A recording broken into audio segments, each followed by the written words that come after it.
வணக்கம், வந்தனம், நமஸ்தே, நமஸ்கார், நமசுதே. நான் உங்க எழில். இது நியூஸ் 18 தர்பார். அதாவதுங்க, தேமுதிக கூட்டணிக்குள்ள வந்துருச்சு. காங்கிரஸ் ஓடிருமா, பிரிஞ்சிருமா, என்ன நடக்கும், இப்படி ஒரு குரூப். அதெல்லாம் ஒன்றும் இல்லைங்க, எங்கள் கூட்டணி செம்மையா இருக்கு அப்படின்னு ஒரு குரூப். இந்த பக்கம் என்னதான் நடந்தாலும் வரவே முடியாது அப்படின்னு இருக்காங்க. இவரை மாதிரி வருமானு இந்த பக்கம். இப்படி எல்லா பக்கமும் ரவுண்ட் வெட்டி அடிக்கிறாங்கல்ல, எடுத்து வச்சிருக்கிறோம். பார்த்து என்ஜாய் பண்ணுங்க. நிகழ்ச்சிக்குள்ள போவோம். செம்ம சினிமா. அப்படியே செம்ம சினிமாக்குள்ள போறோம். அதாவதுங்க, ஒரு முக்கியமான ஐயாவுக்கு பிறந்த நாள் வரப்போதா, அதை முன்னிட்டு கல்யாணம் பண்ணி வச்சாங்களா. உதயநிதியை அங்கே போய் யாரெல்லாம் லவ் மேரேஜ் அப்படின்னு சொன்ன உடனே சடக்குன்னு ரெண்டு கையும் தூக்கி விட்டாங்க எல்லாரும். எல்லாம் லவ் மேரேஜ் போலுக்கு. மனுஷன் பூரிப்பாயிட்டார்ல, நானும் லவ் மேரேஜ் தான் அப்படின்னு டவுட் வந்துச்சு. கேட்டேன், என்ன தம்பி காதல் திருமணமா இல்லை அரேஞ்சு மேரேஜான்னு கேட்டோன்னே ஒரு பையன் சொன்னாப்புல, அண்ணா காதல் திருமணம் தான் அப்படின்னாப்புல. நல்ல அண்டர்ஸ்டாண்டிங்காக எத்தனை வருஷம் லவ் அப்படின்னு கேட்டேன். 2.5 வருஷம் கஷ்டப்பட்டுருக்கேனே அப்படின்னு சொன்னாப்புல. அது ஒரு இன்னொரு தம்பதியும் கேட்டேன், என்னம்மா காதல் திருமணமா அரேஞ்ச் மேரேஜா என்ன அப்படின்னா, இல்லைண்ணே காதல் திருமணம் இப்போ அரேஞ்ச் மேரேஜ் ஆகிடுச்சு அப்படின்னு சொன்னாங்க. ரொம்ப மகிழ்ச்சியாக இருக்குது. எனக்கு தெரிஞ்சு இந்த மேடையில் பாதிக்கு மேற்பட்ட ஒரு காதல் திருமணமாக தான் இருக்கும்னு நினைக்கிறேன். காதல் திருமணம் கை தூக்குங்க. அதுவும் கிட்டத்தட்ட 90% 100% இங்கே காதல் திருமணம் தான். கூடுதல் மகிழ்ச்சியான எனக்கும் காதல் திருமணம் தான். அப்படியே இன்னொரு உண்மையை எடுத்து புட்டு புட்டு வச்சார். காதல் பண்றது என்னமோ கொஞ்சம் ஈஸியாவே பண்ணிடலாம், ஐ லவ் யூ சொல்லிட்டு.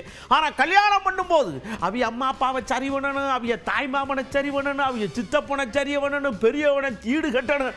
ஐயோ ஐயோ, பெரிய ராவடியா இருக்கும். ஆனா அதெல்லாம் முடிச்சு தாலி கட்டும் போது ஒரு ஹாப்பினஸ் இருக்கு பாருங்க. எனக்கு இருந்துச்சு அப்படிங்க. காதல் திருமணம் இருக்கிறது ரொம்ப கஷ்டமான திருமணம். முதல்ல அந்த காதலன் காதலியவோ இல்லை காதலன்ட்டையோ காதலை சொல்லணும். அதுக்கு பெரிய தைரியம் வேணும். அதுக்கு நம்மளை தயார்படுத்திட்டு சொன்னோன்னே ஐ லவ் யூ டூ நம்ம இவ்வளோ ஈஸியாக சொல்லிடுறோம். அதுக்கப்புறம் ஒருத்தர் ஒத்துக்க வைக்கணும், இம்ப்ரெஸ் பண்ணணும். அவங்களுடைய மனசுக்கு இப்போ பிடிச்ச மாதிரி நடந்துக்கணும், இல்லை நடந்துக்கிற மாதிரி நடிக்கணும். நான் உங்களுக்கு சொல்லலை. அதன் பிறகு கஷ்டப்பட்டு சம்மதத்தை வாங்கினாலும் அப்புறம் பொண்ணுடைய அப்பா அம்மாவா இல்லை பையனுடைய அப்பா அம்மா அவங்களுடைய சம்மதத்தை வாங்கணும். அதற்கு ரொம்ப நேரம் ஆகும், ரொம்ப காலமாகும், வருஷ கணக்காகும் அவங்களுடைய நம்பிக்கையை பெறுவதற்கு. அதன் பிறகு அவங்க சம்மதிச்சிட்டாலும் குடும்பத்திலேருந்து புதுசாக ஒருத்தர் வருவான். பையனோட பெரியப்பா, பொண்ணோட மாமா, பொண்ணோட முறை பையன், அப்படி அவங்களையெல்லாம் சமாளிக்கணும். அப்படியெல்லாம் இவ்வளவு பெரிய தடங்களை எல்லாம் கடந்து இன்னைக்கு இவ்வளவு இணையர்கள் இன்னைக்கு திருமணத்துக்கு வந்து நம்முடைய சேகர் பாபன் அவர்கள் நடத்தி வச்சிருக்கிறாங்க. நல்ல அண்டர்ஸ்டாண்டிங்கோட இன்னைக்கு மகிழ்ச்சியோடு எப்படி இருந்திருக்கீங்களோ, இணையர்களாக எப்படி இணைஞ்சிருக்கீங்களோ, நீங்கள் மட்டும் இல்லை, இங்கே வந்திருக்கக்கூடிய உங்களுடைய உற்றார் உறவினர்கள் பெற்றோர்கள் அவங்களும் இன்னைக்கு மகிழ்ச்சியாக அமர்ந்திருக்கிறாங்க. டப்பு டப்பு டப்பு டப்பு டப்பு டப்பு டப்புன்னு சத்தம் கேட்கு. என்னன்னு பார்த்தா தேமுதிக காரங்க பட்டாசு வெடிக்கால. யோ நேத்து எல்லாம் கூட்டிட்டாங்களா? ஏன்னா யோ நேத்து வாங்கின பட்டாசு மிச்சம் இருக்கியா, நாங்க கொஞ்சம் வெடிச்சு கொண்டாடிக்கிறோம்யா அப்படின்னு கொண்டாடிக்கிட்டே இருக்காங்க. சடக்குன்னு முடிங்கப்பா.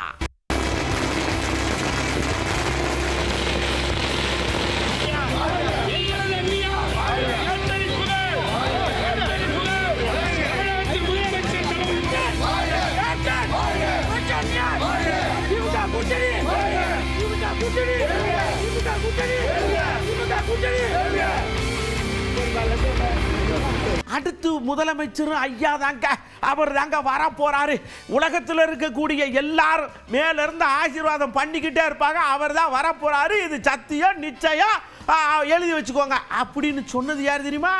ஆளுங்கட்சி சேர்ந்தவங்க எதிர்பக்கத்தில் இருந்து ஓபிஎஸ் ஆளு ஒரு ஆளு சொன்னாங்க. காலையில் அனைத்து தாய்மார்கள், தமிழ்நாட்டில் இருக்கின்ற அனைத்து தாய்மார்களும் தங்களது குழந்தைகளுக்கு சுட சுட உணவு கொடுப்பார்கள் என்பது கிடையாது. அந்த குழந்தைகளுக்கு ஒரு தாயாக இருந்து அந்த பள்ளிக்கு வருகின்ற அந்த ஆரம்ப பள்ளிக்கு வருகின்ற அந்த பிஞ்சு குழந்தைகளுக்கு தாயாக இருந்து சுட சுட உணவு வழங்குகின்ற நமது முதல்வர் அவர்கள் அந்த காலை உணவு திட்டத்தை வழங்கி இருக்கின்றார். அந்த காலை உணவு திட்டம் வழங்குகின்ற அந்த திட்டம் என்பது எந்த தேர்தலில் ஓட்டு போடுவதற்கு அந்த திட்டத்தை கொண்டு வந்தார் நாம் சற்று சிந்தித்து பார்க்க வேண்டும். முதல்வர் 5000 கொடுத்து விட்டார் 5000 கொடுத்து விட்டார் என்று இந்த அவையிலே கூப்பாடு போட்ட அந்த தலைவர்களெல்லாம் இன்று வரவில்லை. ஆனால் அந்த காலை உணவு திட்டத்தை ஏன் இவர்கள் பாராட்டவில்லை, பாராட்ட மனமில்லை? அப்படிப்பட்ட திட்டத்தை கொண்டு வந்த நமது முதல்வர் அவர்கள், புரட்சி தலைவர் எம்ஜிஆர் அவர்கள் எப்படி சத்துணவை பற்றி இன்றும் பேசுகிறோமோ நாளையும் பேசுவோமோ, அதுபோல இந்த காலை உணவு திட்டத்தை தமிழ் சமுதாயம் இருக்கும் வரை நமது மாண்புமிகு தமிழ்நாடு முதலமைச்சர் அவர்களை பாராட்டிக் கொண்டே இருக்கும் என்று இந்த நல்ல நேரத்தில் வருகின்ற தேர்தலில் மீண்டும் வெற்றி பெற்று தமிழகத்தின் முதல்வராக நமது மாண்புமிகு தலைவர் மு.க. ஸ்டாலின் அவர்கள் வர வேண்டும் என்று புரட்சி தலைவர் எம்ஜிஆர் ஆசியோடும் புரட்சி தலைவி அம்மா ஆசியோடும் மீண்டும் மீண்டும் வர வேண்டும் என்று இந்த நேரத்தில் நான் அவர்களை வாழ்த்தி எங்கள் அண்ணன் ஓபிஎஸ் அவர்களின் வாழ்த்துக்களோடு நான் நன்றி கூறி எனது தொகுதி மக்களுக்கு நன்றி கூறி விடைபெறுகிறேன். நன்றி, வணக்கம். அப்படியே சடக்குன்னு வெளியில வந்து பார்த்தா அவர் என்னையா சொல்றது ஆளு, நானே சொல்றேன் கேளுங்க, இனிமே இந்த ஆட்சி தான் வரப்போகுது, நல்லா தெரிஞ்சு போச்சு, அப்புறம் என்ன அப்படின்ட்டு சிரிச்சுக்கிட்டே போறாரு. ஆனா மனுஷன் என்ன நிலைப்பாட்டில் இருக்காருன்னு கண்டுபிடிக்கவே முடியலையே. 5 ஆண்டு கால திராவிட முன்னேற்ற கழகத்தினுடைய ஆட்சி இன்றைக்கு சிறப்பாக நிறைவேற்றதன் காரணமாக மாண்புமிகு முதலமைச்சர் அவர்களுக்கு சந்தித்து அவருக்கு என்னுடைய வாழ்த்துக்களை தெரிவித்து வந்திருக்கிறேன். பொதுவான கருத்து, இன்றைக்கு இருக்கின்ற அரசியல் சூழ்நிலை, கடந்த 5 ஆண்டு கால ஆட்சியினுடைய நிலை, அவர்கள் இந்த நாட்டுக்கு செய்த சாதனைகள், இவையெல்லாம் மக்களுடைய மனதில் ஆழமாக பதிந்திருக்கிறது. மீண்டும் ஆட்சிக்கு வரக்கூடிய வாய்ப்பு திராவிட முன்னேற்ற கழகத்துக்கு இருக்கிறது. தமிழகத்திற்கே வழி பறந்திருக்கு. வாங்க. அதாவதுங்க, அடுத்த எலெக்ஷன் வரப்போகுது, இனி சட்டசபை கூடுமா கூடாதா அப்படிங்கிற ஒரு டவுட் இருக்கும் போல் இருக்கு. அதனால முதலமைச்சர் மனசை திறந்து எல்லாருடைய ஆசீர்வாதத்தோட எல்லாருடைய கொள்கையின் அடிப்படையில் ஆட்சி பண்ணியிருக்கிற திருப்தி எனக்கு இருக்குது. எதிர்க்கட்சி தலைவர்ல இருந்து எல்லாருக்கும் நன்றிங்க அப்படின்னு போட்டாரே ஒரு போடு. பகுத்தறிவு பகலவன் தந்தை பெரியாரின் சுயமரியாதை உணர்வும் சமூக நீதியும், பேரறிஞர் பெருந்தகை அறிஞர் அண்ணாவின் இன உணர்வும் மாநில சுயாட்சி கொள்கையும், தமிழின தலைவர் கலைஞரின் சிறப்பான நிர்வாகமும், தொலைநோக்கு பார்வையும் கொண்ட திராவிட மாடல் அரசை கடந்த 5 ஆண்டு காலத்தில் நடத்தி காட்டியிருக்கிறோம் என்ற மனநிறைவோடு நான் உங்கள் முன்னால் நின்று கொண்டிருக்கிறேன். எனக்கு தரப்பட்ட பொறுப்பை மிக சிறப்பாகவே செய்ததாகவே நான் நினைக்கிறேன். தமிழ்நாட்டில் இருக்கக்கூடிய 234 தொகுதிகளையும் என்னுடைய தொகுதிகளாக நினைத்து எங்களுக்கு வாக்களித்தவர்கள் வாக்களிக்காதவர்கள் என பிரித்து பார்க்காமல் நான் செயலாற்றி இருக்கிறேன். இந்த மிகப்பெரிய வாய்ப்பை தந்த தமிழ்நாடு மக்கள் அனைவருக்கும் என்னுடைய மனமார்ந்த நன்றிகளை நான் தெரிவித்துக் கொள்கிறேன். இவ்வளவுதான் சண்டை ஓட்டாலும் சரி, சத்தம் போட்டாலும் சரி, நான் டீ குடிக்க போக மாட்டேன் அடம் பிடிச்சாலும் சரி, ஆளுநர் அம்மா ஆளுதா ஐயா, ஐயா உங்களுக்கு ஒரு தேங்க்ஸ் அப்படின்னு சொல்லி அவருக்கு ஒரு நன்றியை போட்டு சப்புன்னு போயிட்டாரலாம். மாண்புமிகு ஆளுநருக்கும் எனக்கும் தனிப்பட்ட முறையில் எந்தவித கருத்து வேறுபாடு கிடையாது. தன்னுடைய சுயமரியாதை எல்முனையளவு சீண்டப்பட்டாலும் அது யாராக இருந்தாலும் எதிர்குரல் கொடுக்கும் திசையில் முதல் நபராக நான் இருப்பேன். தமிழர் பண்பாட்டை மனதில் கொண்டு மாண்புமிகு ஆளுநர் அவர்களுக்கு இந்த நேரத்தில் என்னுடைய நன்றியை நான் தெரிவித்துக் கொள்கிறேன். அப்படியே இன்னொரு விஷயத்தை சொன்னாரு. ஐயா 21 முதலமைச்சரா வரும்போது கட கட கட கட கடன்னு ஆடிருச்சுலாம், உள்ள காசு கிடையாது கஜானாவுல, கொரோனா வேற, மக்களுக்கு என்ன செய்யறதுன்னு யோசிச்சு அங்க பிராண்டி இங்க பிராண்டி எல்லாரும் சமப்படுத்தி வச்சிருக்கோம்ல அப்படின்னு சந்தோஷத்தோட போறாரு. கடந்த 24/1/2026 அன்று இதே பேரவையில் நான் உரையாற்றும் போது குறிப்பிட்டதை இப்பொழுது நினைவு கூறுகிறேன். 2021 ஆண்டு நடைபெற்ற தமிழ்நாடு சட்டமன்ற தேர்தலில் திராவிட முன்னேற்றக் கழகம் 6வது முறையாக வெற்றி பெற்ற போது ஒரு பக்கம் மகிழ்ச்சி இருந்தாலும் இன்னொரு பக்கம் எனக்கு கவலையும் இருந்தது. அதை நான் மறைக்க விரும்பவில்லை. இந்த பொறுப்பை நான் எப்படி செய்யப் போகிறேன்? வாக்குறுதிகளை நிறைவேற்ற முடியுமா? மக்கள் விரும்பக்கூடிய வகையில் ஆட்சி நடத்த முடியுமா? மக்கள் மகிழ்ச்சி அடையும் வகையில் ஆட்சி நடத்த முடியுமா என்ற கவலைதான் எனக்கு இருந்தது என்று நான் சொல்லியிருந்தேன். முந்தைய அரசுகளின் செயல்பாட்டின் காரணமாக விளைந்த மிக மோசமான பின்னடைவு, நமக்கு ஒத்துழைக்காத ஓரவஞ்சனை செய்யக்கூடிய ஒன்றிய அரசு, ரெண்டுக்கும் இடையிலே தான் நாம் இருந்தோம். நமக்கு பெரும் வெற்றியை தந்து பொறுப்பை ஒப்படைத்த மக்களின் எதிர்பார்ப்புக்கு இடையில் ஆட்சிக்கு வந்தோம். தமிழ்நாட்டில் அனைத்து துறைகளும் எப்போது வளரும் என்ற ஏக்கத்தில் இருந்தவருடைய வாட்டத்தை போக்கி சமச்சீரான வளர்ச்சியை இந்த 5 ஆண்டுகளில் அடைந்திருக்கிறோம். எங்களுக்கு ஓட்டு போடுங்க, இதை பூரா செய்கிறோம்னு நாங்கள் ஒரு குறிப்பிட்ட விஷயங்களை சொன்னோம்.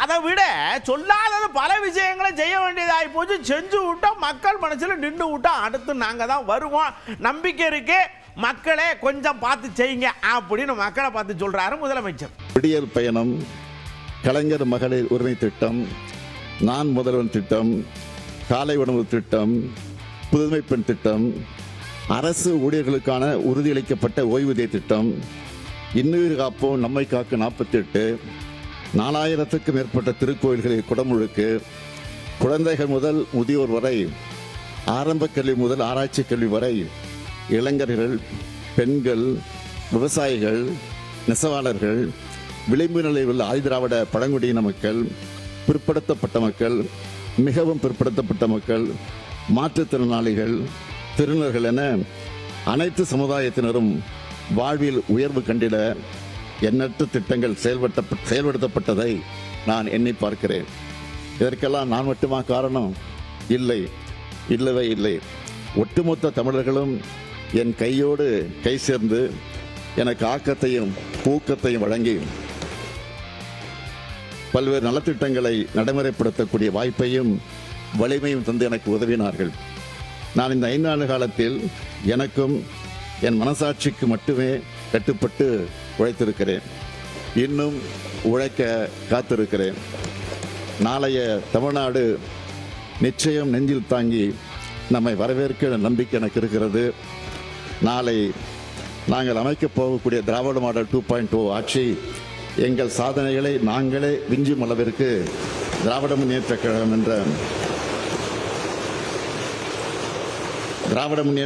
என்ற மாபெரும் இயக்கத்தின் தலைவராக அமர வைத்து நான் தமிழ்நாட்டின் முதலமைச்சராக உழைத்த லட்சக்கணக்கான கழக உடன்பிறப்புகள் இருக்கக்கூடிய திசை நோக்கி வணங்கி எவரேனும் விடுபட்டிருந்தால் அவர்களை நினைத்துக் கொண்டு அனைவருக்கும் மீண்டும் ஒரு முறை நன்றி தெரிவித்துக் கொள்கிறேன். உறுதியாக சொல்லுகிறேன், மீண்டும் வெல்வோம், மீண்டும் ஆட்சி வந்து அமைப்போம், மீண்டும் வந்து தமிழ் மக்களுக்கான திட்டங்களை தொடர்ந்து செயல்படுத்துவோம்.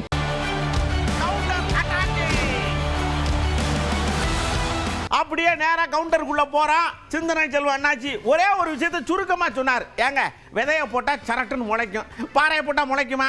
நங்குன்னு இடிச்சாலும் ஒன்றும் பண்ண முடியாது. இப்படி தாங்க பாஜக இங்க வந்து எவ்வளவு நாளும் ஊதின்னு குதிச்சாலும் ஒண்ணுமே நடக்காதுங்க.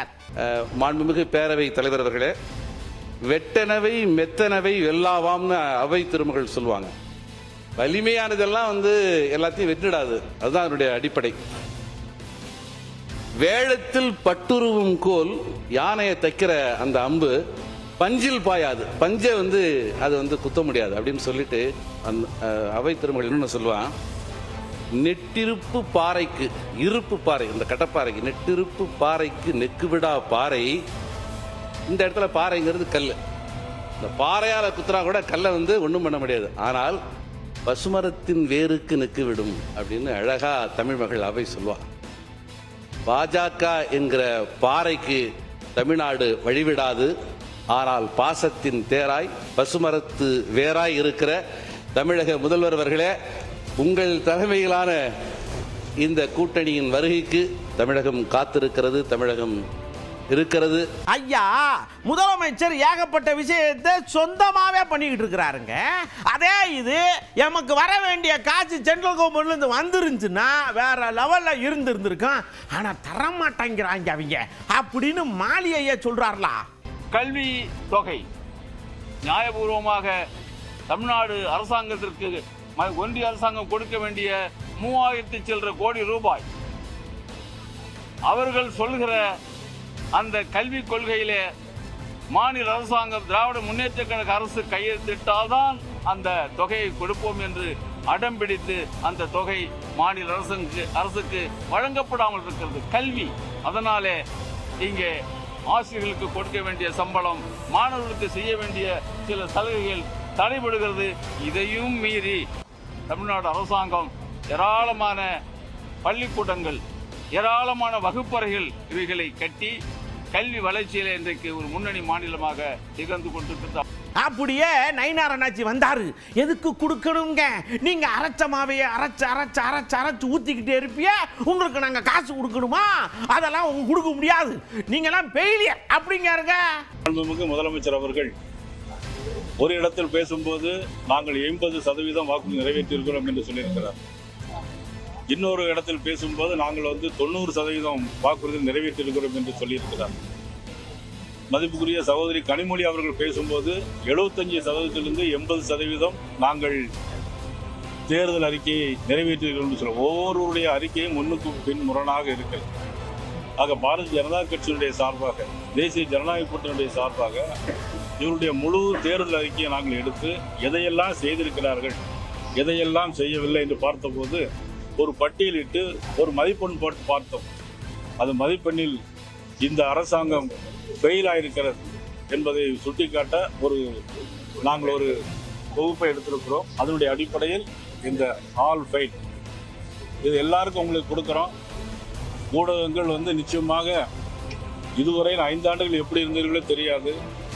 மக்களின் நலன் கருதி வருகின்ற காலங்களில் மக்களுக்காக ஊடகங்கள் நீங்கள் பணியாற்ற வேண்டும். அதிலும் குறிப்பாக இதில் என்னென்ன சொல்லியிருக்கிறது, எதை செய்யவில்லை, கிட்டத்தட்ட 90% இவர்கள் செய்யவில்லை.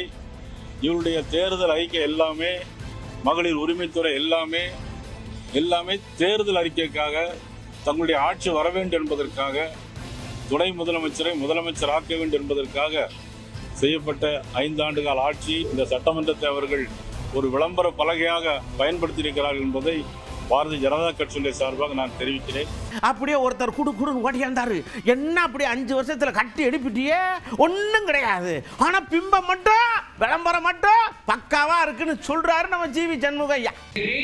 இந்த ஆளும் திராவிட முன்னேற்ற கழகம் முதலமைச்சர் அவர்கள் அதிகாரத்தையும் பணபலத்தையும் வைத்துக் கொண்டு, செய்தி மக்கள் தொடர்பு துறையை கையில் வைத்துக் கொண்டு, பத்திரிகை ஊடகங்களையும் அச்சுறுத்தி இன்றைக்கு பூச்சி மொழியில் கொடுத்த வேலையை செய்து கொண்டிருக்கிறது. மக்களுடைய எதிர்ப்பை இல்லை என்ற மாயை திட்டமிட்டு பரப்பிக் கொண்டிருக்கிறது. ஏதோ 5 ஆண்டுகளும் சிறப்பான ஒரு ஆட்சி செயல்பட்டதாக ஒரு தோற்றத்தை, ஒரு பிம்பத்தை ஏற்படுத்த முயற்சிக்கு சென்றது. ஆனால் அதில் அவர் வெற்றி பெற்றார்கள் என்றால் இல்லை. அப்படியே தமிழிசையக்கா குடுன்னு வந்தாங்க. இங்க பாருங்க, 1000 ரூபாய் போறிய ஒத்துக்கிறோம். ஆனா கரண்ட் பில் 3000 கட்ட வேண்டியிருக்க, பத்திரம் பதிய போனா 30,000 3 லட்சம் அப்படின்னு கேட்கிறாங்களே. ஆனா அந்த அங்க போனா பாரு அப்படி இப்படின்னு அக்கா அடுக்குறாங்க. ஆனா அக்காவுக்கு ஒரு விஷயம் தான் கேட்கணும்னு ஆசையா இருக்கு, ஆனா கேட்க முடியாதே. அழுத்தமா சொல்றேன், தமிழ்நாடு மக்கள் மிக மிக பாதிக்கப்பட்டிருக்கிறார்கள். 1000 ரூபாய் கொடுத்துட்டு 3000 ரூபாய் கரண்ட் பில்லு, பால் விலை ஏறியாச்சு, பதிவு விலை ஏறியாச்சு, பத்திர விலை ஏறியாச்சு, எல்லா விலையும் ஏறியாச்சு. இன்னைக்கு கடன் மட்டுமே 10,60,000 கோடி கடன். ஒருத்தர் தலைமையில 1,50,000 கடன். இதே டிஆர்பி ராஜா அதிமுக ஆட்சியில மரியாதைக்குரிய பன்னீர்செல்வம் அவர்கள் பட்ஜெட்டை தாக்கல் செஞ்ச உடனேயே 56,000 பேர் ஒருத்தங்க மேல கடன் கொடுக்க வச்சுட்டாங்கன்னு சொல்லி அப்ப சொன்னீங்க. இன்னைக்கு டிஆர்பி ராஜா என்ன சொல்றாரு? ஆக கடனை வாங்கி மக்களுக்கு திட்டங்கள் கொடுக்கிறது நல்ல நிர்வாகம் கிடையாது. மக்களுக்கு நல்ல திட்டங்கள் கொடுக்கணும், அதே நேரத்தில் நிதி நிர்வாகம் மேம்படுத்தப்பட வேண்டும் என்பது எனது கருத்து. அடுத்து பாருங்க, நம்ம தாவேக்கால இருந்து அருண்ராஜன் தாவி குதிச்சு வந்து, அண்ணாச்சி நீங்க வாட்டுக்கு போய் அந்நியாரை இழுத்துட்டு வந்துட்டீங்களே, ஐயோ பாவம் இல்லையா, ஐயோ ஓட்டு இன்னும் குறைஞ்சு வீராதா அப்படின்னு அவங்களுக்காக சப்போர்ட் பண்றாரு. கணக்கு போட்டு வச்சிருப்பாங்க போல் இருக்கு, நாம கூட்டு வரலாம்னு முந்திக்கிருச்சு திமுக. இப்ப நீங்க திமுக கூட்டணி குறித்து சொன்னீங்க. திமுக கூட்டணி பேச்சுவார்த்தை குழு 22 தானே அறிவிப்பான்னு சொன்னாங்க. திடீர்னு தேமுதிக இப்படி உள்ள வந்தது கண்டிப்பாக இது திமுகவின் பயத்தை தான் காட்டுகிறது. தமிழக வெற்றி கழகம் பெருகி வரும் ஆதரவு, இந்த மக்கள் செல்வாக்க பொறுத்து கொள்ள முடியாம அது பயந்து திடீர்னு அவங்க அறிவிச்ச தேதிக்கு முன்னாடியே ஒரு கூட்டணி கட்சி போய் கையில கால விழுந்து கூட்டு வந்துட்டாங்க. பார்ப்போம். நான் ஏற்கனவே சொன்ன மாதிரி தோக்கிற கட்சியோட சேர்ந்து அவங்களும் தோக்க போறாங்க. மாநில சுயாட்சி இப்பதான் அவங்க கண்ணுக்கு தெரியுதா? ஆட்சி முடிய போகும்போது இதுக்கு முன்னாடி தெரியலையா அப்படின்னு எடப்பாடி ஐயா எக்கி காட்டார்லா, சடக்குன்னு கனிமொழியை கைந்துச்சு குடுன்னு போய் வித்துட்டு வந்துட்டு பேச்சப்பாரு அப்படின்னு சொல்லுதாங்க. மாநிலத்தையே கொண்டு போய் அடகு வச்சவர் தான் எதிர்கட்சி தலைவர்.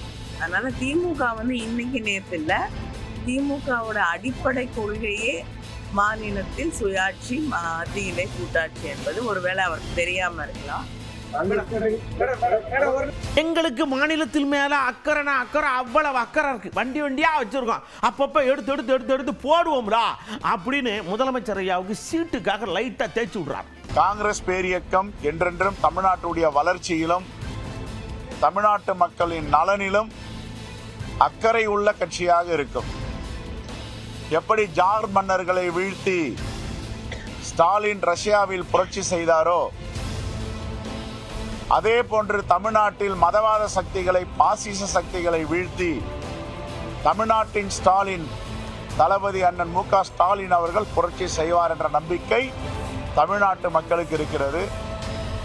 எல்லா நலத்திட்டங்களும், சமூக நலத்திட்டங்களும் சென்றடையாத தமிழர்களே இல்லை, தமிழ்நாட்டில் வசிக்கும் இந்தியர்களே இல்லை என்ற ஒரு மிகப்பெரிய வரலாற்றை செய்து காட்டியிருக்கிறார். ஆகவே மீண்டும் இந்தியா கூட்டணி கடந்த 5 ஆண்டுகளுக்கு முன்பு இல்லாத வெற்றியை இந்த ஆண்டு மிகப்பெரிய வெற்றியை பெறும் என்று மக்கள் சாட்சி அளித்திருக்கிறார்கள். இவர் ஒரு துராகி அப்படின்னு அன்புமணி ஐயா சொன்னார்லா, சீக்கியமணி ஐயாவை.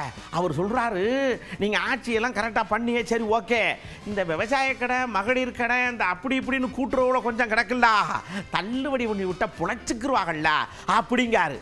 எதுக்கு அவர் இப்படி சொன்னாரு, இவர் இப்படி சொன்னாருன்னு இன்ன வரைக்கும் புரியல. தமிழ்நாட்டுடைய முதல் தொழில் ஆதார தொழில் வேளாண்மை. இந்த விவசாயம் தான் உணவளிக்கிற தொழில். இது மழைக்காலங்களில் விவசாய பயிர் பெரிய சேதத்துக்கு ஆளாகுது. அதோட வறட்சி காலம் அடிக்கடி வருது, பயிர்கள்லாம் காஞ்சி போய் பெருத்த நட்டத்துக்கு ஆளாகிற சூழ்நிலையில் கட்டுப்படியான விலையும் இல்லை, விவசாயிகள் வாட்டமாக இருக்கிறாங்க. இந்த விவசாயிகள், நலிந்த விவசாயிகள் வாட்டத்தை போக்குவதற்கு விவசாயிகளின் கடன் தள்ளுபடி செய்யணும்னு இன்னைக்கு கேட்டோம். விவசாயிகள் கடன் தள்ளுபடி செய்ய வேண்டும். அதே மாதிரி மக்கள் தொகையில் சரிபாதியாக இருக்கிற பெண்கள், அப்போ குடும்ப பொருளாதாரம், குடும்ப முன்னேற்றம் என்பது பெண்கள் கையில் இருக்கிறது. பெண்கள் இல்லாமல் குடும்பம் இல்லை. இப்போ பெண்களுக்கு அரசு மகளிர் சுய உதவி குழுக்கள் மூலமாக கடன் வழங்கப்பட்டு வருகிறது. அப்போ அவங்களாம் ரொம்ப தடுமாறிட்டு இருக்கிறாங்க.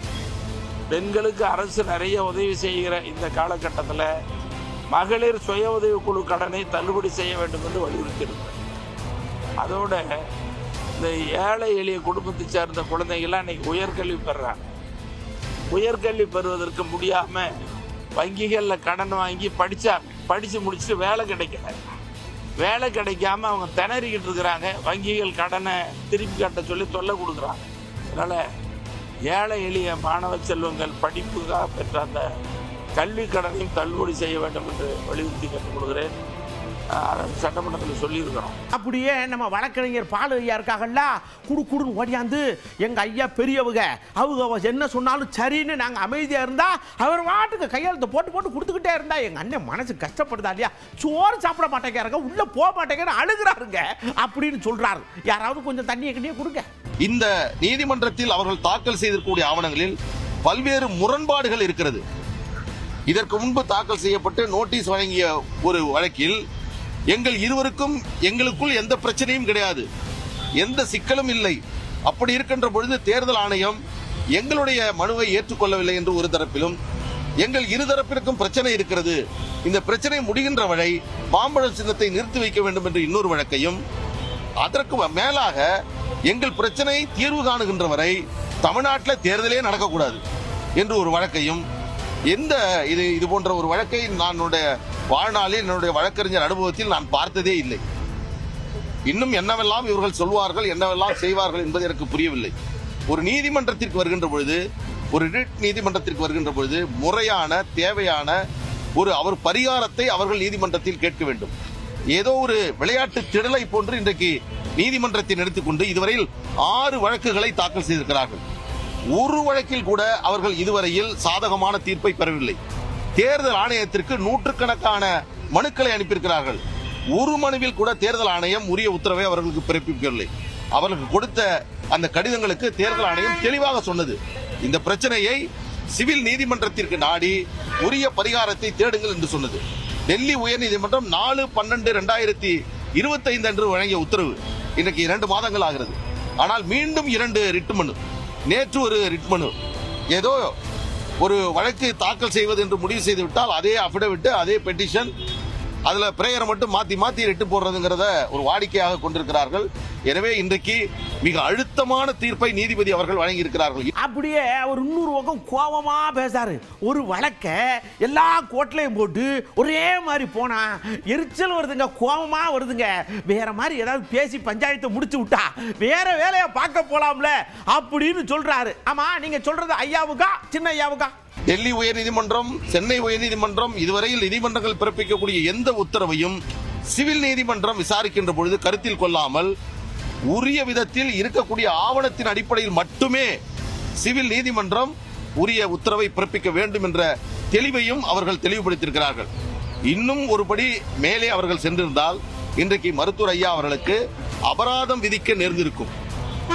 ஒரு மூத்த அரசியல் தலைவர், எங்களுக்கு கட்சிக்கெல்லாம் நிறுவனராக இருக்கக்கூடியவர். எனவே அபராதம் விதிக்கக்கூடிய நிலைக்கு செல்லக்கூடாது என்று அந்த முறையீட்டை நாங்கள் நீதிமன்றத்தில் எழுப்பவில்லை.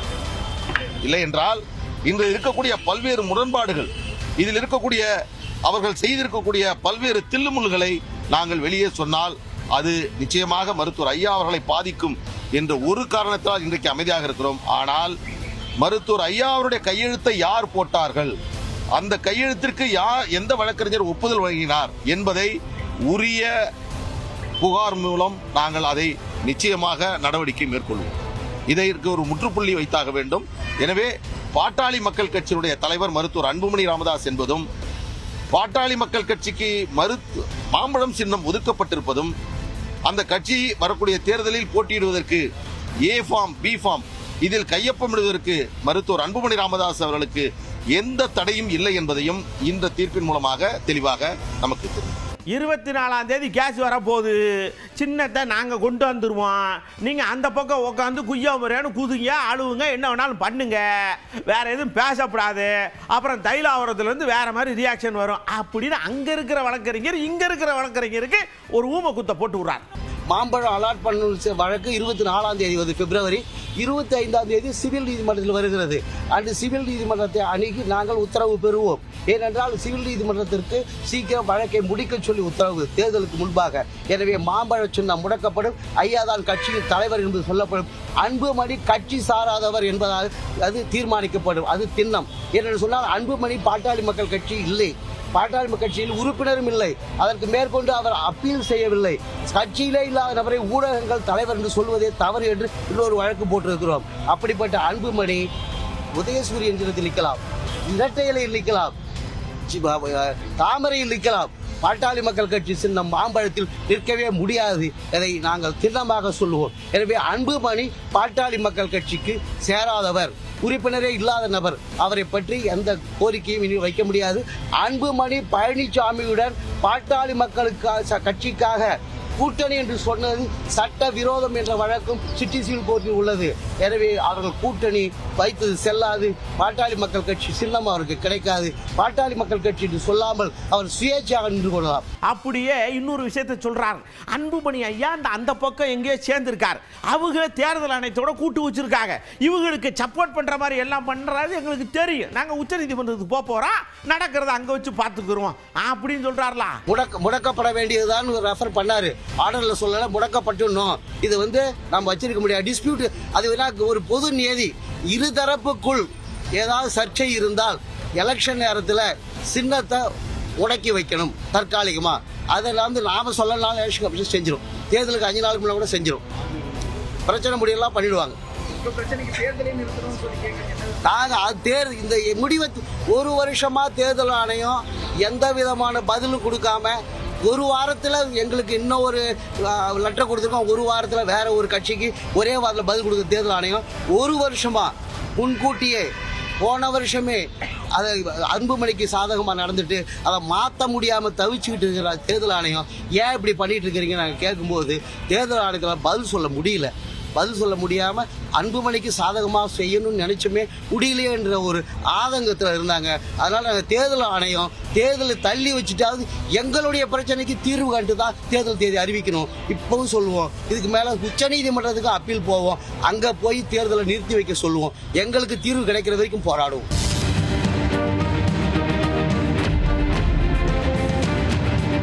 ஐயா இங்க வாங்க. கல்யாணம் அந்த மண்டபத்தில் வச்சிருக்கோம். ஏசி மண்டபம், டிஜே இருக்கு, ராத்திரி பூரா ஆடலாம் அப்படின்னு ஆடம்பரமாக பண்ணுறாங்க. ஆனால் சோறு மட்டும் விளங்கவே மாட்டாங்க. ஆனால் இதே முந்தியெல்லாம் பார்த்தீங்கன்னா ஊரில் சோறு நல்லா டேஸ்ட்டாக இருக்கும். கல்யாணம் செம்பிளாக வீட்டிலே நடத்துவாங்க. இந்த ஆடம்பரம் தேவையா? தங்கம் வெள்ளி விற்கிற விலைக்கு இது தேவையான்னு கேட்டால் என்ன பதில் வருது பாருங்க. மண்டபத்துக்குலாம் ரொம்ப கேட்குறாங்க. 50 ரூபாய்க்கு மேலே தான் ஆகுது. இப்போ சாதாரண ஒரு காது குத்தி வச்சுனாலும் மண்டபத்தில் தான் வச்சுக்கிறாங்க. அதிகமாக இருந்தாலும் பரவாயில்ல, ஆடம்பரமாக செய்யணும். 4 பேருக்கு முன்னாடி அதிகமாக செலவு போனாலும் பரவாயில்ல, ஆடம்பரம் தான் அவசியம்னு நினைச்சோம்னா அது பின்னாடி நம்ம தான் அதுக்காக கஷ்டப்படணும். இவங்க செஞ்சிட்டாங்க, அவங்க செஞ்சிட்டாங்க, நம்ம இதோட எக்ஸ்ட்ரா ஒரு படி போடணும், இப்படி பண்ணணும்னு சொல்லிட்டு அதுலேருந்து பார்த்தீங்கன்னா இப்போ பண்ணும்போது பர்டன் அதிகமாகுது. அது என்னன்னா ஸ்டேட்டஸ்ல நம்ம பெரிய லெவல் பண்றோம், அப்படி பண்றோம், இப்படி பண்றோங்கிறாங்க. அந்த காலத்து சிக்கனமா இருந்தாலும் சொந்த பந்தத்தோட சந்தோஷமா கொண்டாடணும். இதுல வேற இப்ப புதுசா ஒரு பார்ட்டின்னு வேற வச்சுக்கிறாங்க. சிம்பிளா நடக்க வேண்டிய கல்யாணத்தை அதிக செலவு பண்ணி கடனை அந்த பையனுக்கு சுமத்தப்படுது. இப்போ ஒரு கோடீஸ்வரன் செலவு பண்ணணும், அவனுடைய மதிப்பு மரியாதை குறைஞ்சி போயிடும். பிள்ளைங்க போச்சா வந்துச்சா பேசினாங்க முடிச்சிடறாங்கன்னு கல்யாணத்தை முடிச்சிடறாங்க. வாழ்க்கையில ஒரு தடவை பண்ண போறோம் கல்யாணம், அதுக்கு கொஞ்சம் செலவு பண்ண தப்பு தாங்க. நீங்க ஒரு கல்யாணம் நடத்துறீங்க அப்படின்னா ஒரு கேட்டரிங் காருக்கு நீங்க ஒரு பிசினஸ் கொடுக்குறீங்க, ஒரு வேலை வாய்ப்பு கொடுக்குறீங்க. மலர் மாலை எந்த மாதிரி வைக்கிறீங்களும் ஒரு வேலை வாய்ப்பு கிடைக்குது. அலங்காரம் பண்றாங்க இல்லையா, பியூட்டிஷியன், அவங்களுக்கு ஒரு வாய்ப்பு கிடைக்குது. 50,000 60,000 சேலை எடுக்கிறது, 1 லட்சத்துக்கு சேலை எடுக்கிறத குறைக்கலாம். தேவையில்லாம நகைகள் வாங்குறத குறைச்சிட்டு அதை ஏதாவது மியூச்சுவல் ஃபண்ட் மாதிரி எல்லாம் கொஞ்சம் போட்டு சேமிப்பு பண்ணலாம். சிம்பிளான ஒரு கோயிலில் இல்லைன்னா கோயிலில் மேரேஜ் பண்ணிட்டு அதுக்கப்புறம் ரிஜிஸ்டர் ரிஜிஸ்டர் பண்ணிட்டு அந்த பணத்துக்கு வேற ஏதாவது முதலீடு பண்ணி அவங்க வாழ்வாதாரத்துக்கு நம்ம வழி பண்ணி கொடுக்கலாம். கல்யாணம் அப்படிங்கிறது வாழ்க்கையில் ஒரு தடவை மட்டும்தான். அதை நம்ம அத்தியாவசியமாக செலவு பண்ணாமல் தேவைக்கு தகுந்த மாதிரி செலவு பண்ணிக்கணும். அதனால சுருக்கமாக பண்ணுங்க, செய்யுங்க. நான் அட்வைஸ் பண்ண விரும்பல, இதுதான் நடைமுறை. சரி, இது வரைக்கும் நீங்கள் தர்பாரில் பார்த்த விஷயங்களில் உங்களுக்கு பிடிச்ச மாதிரியான விஷயங்களை எடுத்து வச்சுக்கோங்க. மற்றதெல்லாம் தூக்கி எடுத்து வாரமாக வச்சுருங்க. ஏன்னா அடுத்த தர்பாரில் ஏகப்பட்ட விஷயத்தோட நான் உங்களை பார்க்க வரும்ல. அப்போ சந்திப்போம். அதுவரை உங்களிடமிருந்து அன்போடு விடைபெற்றுக் கொள்வது உங்கள் அன்பு நண்பன் எழில். வணக்கம் மக்களே.